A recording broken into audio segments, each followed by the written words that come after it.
Les larolimicoles coloniaux forment un groupe d'espèces d'oiseaux d'eau protégés pour lesquels l'Europe a une forte responsabilité. Au total, 9 espèces appartenant à 3 familles, les laridés, les sternidés et les limicoles, font partie de ce groupe. Leurs points communs, ce sont tous de grands voyageurs qui traversent la Méditerranée 2 fois par an. Ils passent l'hiver sur le littoral sud de la Méditerranée ou sur les côtes et les zones humides intérieures d'Afrique de l'Ouest, ou parfois même en Afrique du Sud. Ils arrivent dès le printemps sur les façades maritimes européennes. Le littoral méditerranéen français, par sa situation géographique entre l'Afrique et l'Europe, est une étape majeure pour ces oiseaux migrateurs. Il a de ce fait une grande responsabilité pour leur conservation. En effet, pour certaines espèces comme le goéland railleur, le goéland dodoin et la sternancelle, ils constituent leur unique lieu de nidification en France. Dès leur arrivée au printemps, un seul objectif les anime, se reproduire dans les meilleures conditions. Pour cela, il faut trouver un espace où installer les nids, peu éloignés de leur source de nourriture, à l'abri des prédateurs, des aléas climatiques et du dérangement humain. Ces oiseaux se rassemblent pour nicher et forment de véritables colonies. Ainsi, sur un même lieu, on peut rencontrer des espèces différentes, comme ici, ces mouettes rieuses qui côtoient les goélands railleurs, ou encore cette sternancelle qui a installé son nid au milieu d'un groupe de mouettes mélanocéphales. De véritables stratégies sont mises en place pour cohabiter sans se gêner et sans rentrer en compétition, notamment pour l'alimentation. Selon leur taille, ils parcourent des distances plus ou moins éloignées de leur nid pour pêcher. Ainsi, la plus petite des sternes, la sterne naine, ne s'éloigne pas plus de 5 km, car elle ramène les poissons un par un, effectuant d'incessants allers-retours vers le nid, alors que la sterne kojek peut aller pêcher jusqu'à 20 km de la colonie. Ils ont des régimes alimentaires et des techniques de nourrissage différents. La mouette rieuse et la mouette mélanocéphale prélèvent invertébrés aquatiques et terrestres qu'elles stockent dans leur jabot et les régurgitent directement au nid. Les sternes naines, pierre-garin ou kojek consomment des petits poissons et crustacés. Les avocettes amènent leurs poussins dès l'éclosion vers les secteurs de vasières où elles extraient avec leur bec en forme de sabre, vers de vase, crustacés et insectes. Enfin, ces oiseaux choisissent différentes zones d'alimentation. Certaines espèces, comme les mouettes et la sternancelle, privilégient les marais, rizières et prairies humides à l'intérieur des terres. D'autres, comme l'avocette élégante et le goéland railleur, préfèrent pêcher sur les lagunes ou les salins. D'autres encore, comme la sterne kojek et le goéland dodoin, sont exclusifs. La mer pour unique lieu de pêche. Les larolimicoles nichent au sol, ce qui les rend vulnérables. Les œufs sont posés à même le sable. Une petite cuvette creusée, parfois quelques branches font usage de nid.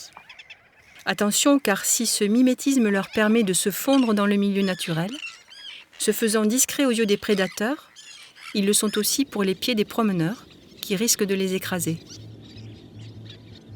Les îlots, que l'on trouve dans les marais, les lagunes et les salins, mais aussi les arrière-plages pour la sterne naine, ont leur préférence. Ces lieux sont essentiels pour leur conservation. Suffisamment distants de la berge, la lame d'eau qui sépare ces îlots de la terre leur offre une protection contre l'intrusion des prédateurs terrestres comme le renard, les chiens ou les sangliers. Cependant, ces îlots, qui les protègent des agresseurs, peuvent être noyés lors des tempêtes et mettre en danger, voire en péril, la colonie. Ces espèces nomades sont peu fidèles à leur site de nidification et d'une année sur l'autre déplacent leur colonie. Elles ont besoin d'un territoire vaste sur le pourtour de la façade méditerranéenne française. Les larolimicoles coloniaux sont en difficulté, tant en France qu'en Europe, où ils sont classés parmi les espèces vulnérables. En cause, des conditions défavorables qui diminuent le nombre de sites où installer leurs colonies. Les grands travaux d'aménagement de ces dernières décennies, tels l'urbanisation, la construction de nombreux réseaux de communication, ont contribué à la réduction des zones humides littorales. L'espace a été fragmenté par ces aménagements, isolant les sites potentiels les uns des autres. Ces modifications d'importance ont figé l'évolution naturelle du littoral et fixé le trait de côte. Le processus de création d'îlots sableux a été stoppé. Les îlots existants s'érodent et même disparaissent par l'action des tempêtes ou du vent. Dans certains cas, la végétation a complètement envahi l'espace. Il ne reste plus de place pour nicher. D'autres menaces, occasionnées par manque d'informations ou de connaissances, peuvent mettre ces espèces en danger. Ainsi, des dérangements nombreux et répétés lorsqu'elles nichent les amènent souvent à délaisser leur nid, diminuant les chances d'éclosion. Sur les sites où les niveaux d'eau doivent être gérés, une gestion inadaptée peut entraîner des dégâts considérables pour les colonies présentes. À ces menaces s'ajoute l'expansion d'une espèce concurrente, le goéland leucophée, qui colonise les îlots les plus favorables, au détriment des autres espèces qui doivent trouver d'autres lieux pour installer leurs colonies. Conséquence de cette situation héritée du passé, les larolimicoles n'ont d'autre choix pour se reproduire que de s'installer sur des sites de substitution qui peuvent parfois se révéler très inadaptés. Par exemple, les digues des salins sont largement utilisées par les oiseaux, mais jouent comme des pièges à cause de leur accessibilité aux prédateurs.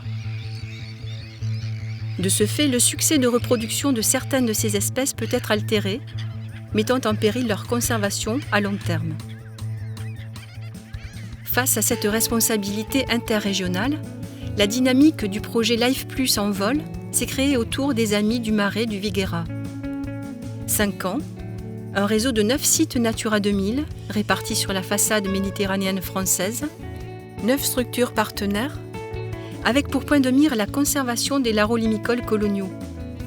Le projet Life Plus en vol s'appuie sur les compétences multiples et partagées des gestionnaires du littoral méditerranéen français.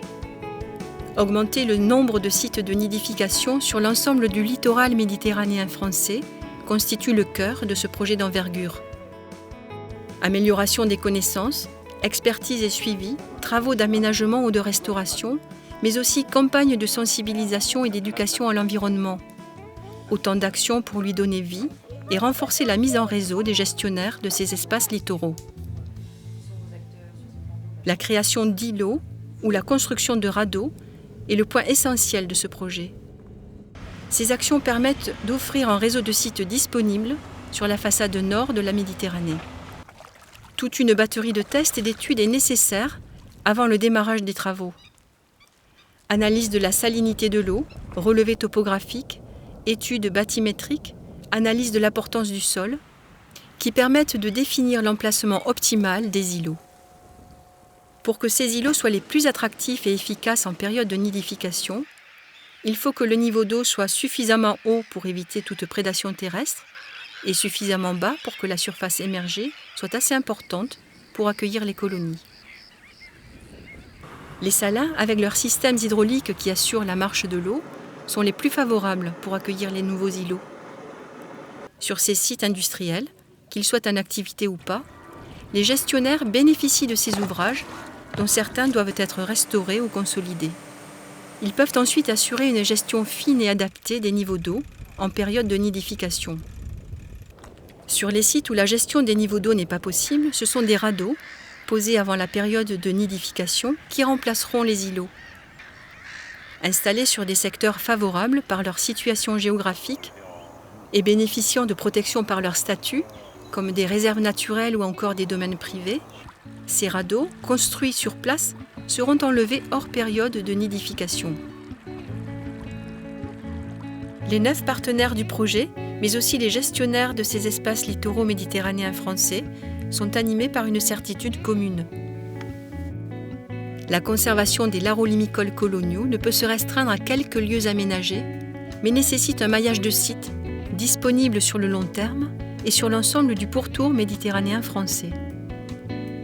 C'est ensemble et dans la concertation que cette tâche, impulsée par des programmes tels le Life Plus en vol, doit se développer dans l'espace et dans le temps.